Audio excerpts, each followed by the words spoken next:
अभिमन्यु महाभारत के महत्वपूर्ण पात्र थे, जो 5 पांडवों में से अर्जुन के पुत्र थे। एक बात जो शायद सब लोग नहीं जानते, यह है कि अभिमन्यु, जिन्हें अर्जुन पुत्र कहा जाता है, वह दरअसल अर्जुन पुत्र थे ही नहीं। अर्जुन केवल 16 वर्ष के लिए धरती पर अभिमन्यु के पिता बने थे। आज इस कहानी के माध्यम से हम इसके कारणों को जानने की कोशिश करेंगे। महाभारत का महायुद्ध धरती पर धर्म की पुनः स्थापना करने के लिए हुआ था। ये युद्ध कोई अचानक से घटित घटना नहीं थी, बल्कि विधाता के द्वारा रची गई एक योजना थी। इस युद्ध में श्री कृष्णा ने सभी देवी देवताओं को कोई न कोई योगदान देने को कहा था। धारणा है कि समस्त देवताओं ने अपने पुत्रों को अवतार रूप में धरती पर भेजा था, परंतु चंद्रदेव ने कहा कि वे अपने पुत्र का वियोग सहन नहीं कर सकते, अतः उनके पुत्र को मानव योनि में मात्र 16 वर्ष की आयु दी जाए। अभिमन्यु महाभारत के नायक अर्जुन और सुभद्रा, जो बलराम व कृष्ण की बहन थीं, के पुत्र थे। इन्हें चंद्र देवता के पुत्र वर्चा का अवतार माना जाता है। अभि यानी निर्भय और मन्यु यानी क्रोधी होने से इस बालक का नाम अभिमन्यु रखा गया था। जब अर्जुन और सुभद्रा के पुत्र के रूप में अभिमन्यु पैदा होने वाले थे और उनकी कोख में थे, तब अर्जुन सुभद्रा को युद्ध के दौरान चक्रव्यूह के अंदर प्रवेश कैसे किया जाता है, उसका ज्ञान दे रहे थे। सुभद्रा ने चक्रव्यूह को कैसे भेदना है, ये शिक्षा तो ले ली थी, परंतु जब अर्जुन चक्रव्यूह से बाहर कैसे निकलना है, उसकी शिक्षा दे रहे थे, तब सुभद्रा को नींद आ गई, जिसके कारण वे व्यूह से बाहर आने की विधि नहीं सुन पाए थे। महाभारत युद्ध के समय जब गुरु द्रोणाचार्य ने देखा कि अर्जुन अपने रथ में सवार होकर युद्ध स्थल से थोड़ा दूर निकल गए हैं, तब उन्होंने युधिष्ठिर को बंधक बनाने की ठान ली, जिसके लिए उन्होंने एक चक्रव्यूह रचने की योजना बनाई। उन्होंने चक्रव्यूह का निर्माण कर दिया और युधिष्ठिर को चक्रव्यूह में बंधक बनाने लगे। ये देखकर पांडव बेहद डर गए, क्योंकि अगर युधिष्ठिर का वध हो जाता तो पांडव उसी वक्त महाभारत का युद्ध हार जाते। ऐसे में अभिमन्यु ने युधिष्ठिर से कहा कि मैं इस चक्रव्यूह को भेदना तो जानता हूँ, परंतु इससे बाहर निकलना नहीं जानता।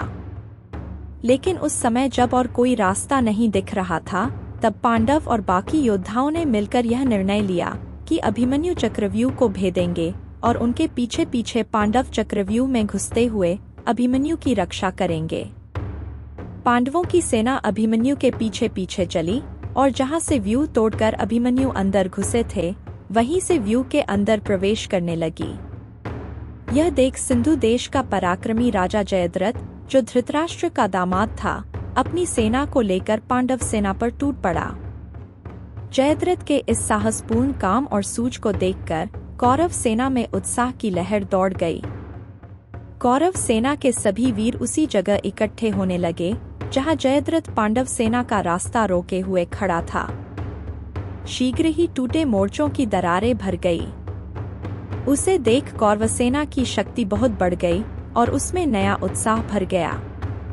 व्यूह को भेदकर अभिमन्यु ने जहां से रास्ता किया था, वहां इतने सैनिक आकर इकट्ठे हो गए कि व्यूह फिर पहले जैसा ही मजबूत हो गया, जिस कारण अभिमन्यु तो व्यूह में घुस गए, परंतु पांडव और अन्य योद्धा व्यूह में नहीं घुस पाए। अब अभिमन्यु चक्रव्यूह में अकेले थे और वह लगातार युद्ध करते हुए अकेले ही चक्रव्यूह के चरण को पार करे जा रहे थे, परंतु उनके पीछे उनकी रक्षा के लिए कोई नहीं था। पर अकेले अभिमन्यु ने व्यूह के अंदर ही कौरवों की उस विशाल सेना को तहस नहस करना शुरू कर दिया। जो भी उनके सामने आता खत्म हो जाता था। जब अभिमन्यु युद्ध करते करते चक्रव्यूह के बीच में घुस गए, इसी दौरान उनका दुर्योधन के पुत्र लक्ष्मण के साथ युद्ध हो गया। दुर्योधन का पुत्र लक्ष्मण अभी बालक था, पर उसको भय छू तक नहीं गया था। अभिमन्यु की बाण वर्षा से व्याकुल होकर जब सभी योद्धा पीछे हटने लगे, तो वीर लक्ष्मण अकेला जाकर अभिमन्यु से भिड़ पड़ा। बालक की इस निर्भयता को देख भागती हुई कौरव सेना फिर से इकट्ठी हो गई और लक्ष्मण का साथ देकर लड़ने लगी।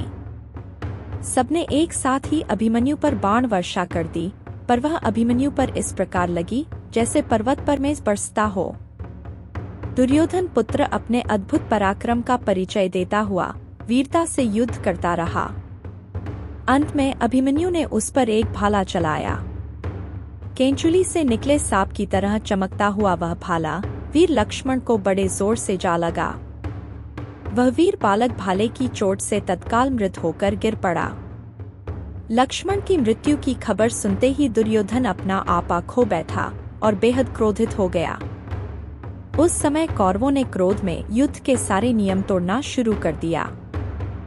जब अभिमन्यु 7वें और आखिरी चरण में पहुंचे, तब उनका सामना दुर्योधन, कर्ण, द्रोणाचार्य और अन्य 7 महारथियों से हुआ।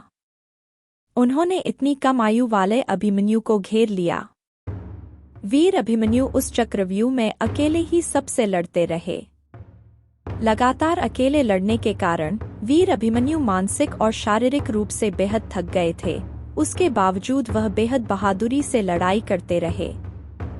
कौरवों ने अभिमन्यु के रथ के घोड़ों का वध कर दिया था, जिसके बाद अभिमन्यु ने अपने रथ का पहिया उठाकर उसे अपनी ढाल बना लिया और लगातार लड़ते रहे।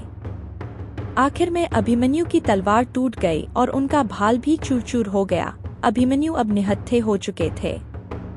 युद्ध के नियमों के अनुसार कोई भी निहत्थे योद्धा पर वार नहीं कर सकता, लेकिन तभी पीछे से निहत्थे अभिमन्यु पर जयद्रथ ने तलवार का जोरदार प्रहार किया। बस फिर क्या था, दुर्योधन, कर्ण, द्रोणाचार्य और अन्य योद्धाओं ने बारी बारी अभिमन्यु पर तलवार से प्रहार करना शुरू किया।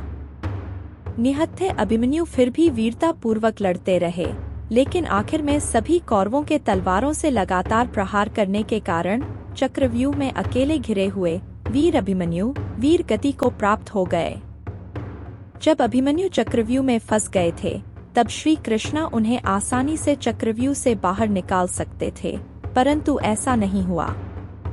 अभिमन्यु के मूल पिता यानी असली पिता तो चंद्रदेव थे, जिनके प्रेम की वजह से अभिमन्यु को अल्पायु प्राप्त हुई थी। उनके पिता ने ही उनकी इतनी कम आयु लिखी थी। अभिमन्यु के पुत्र परीक्षित, जिसका जन्म अभिमन्यु के मृत्युपरांत हुआ, कुरु वंश के एकमात्र जीवित सदस्य पुरुष थे, जिन्होंने युद्ध की समाप्ति के पश्चात पांडव वंश को आगे बढ़ाया।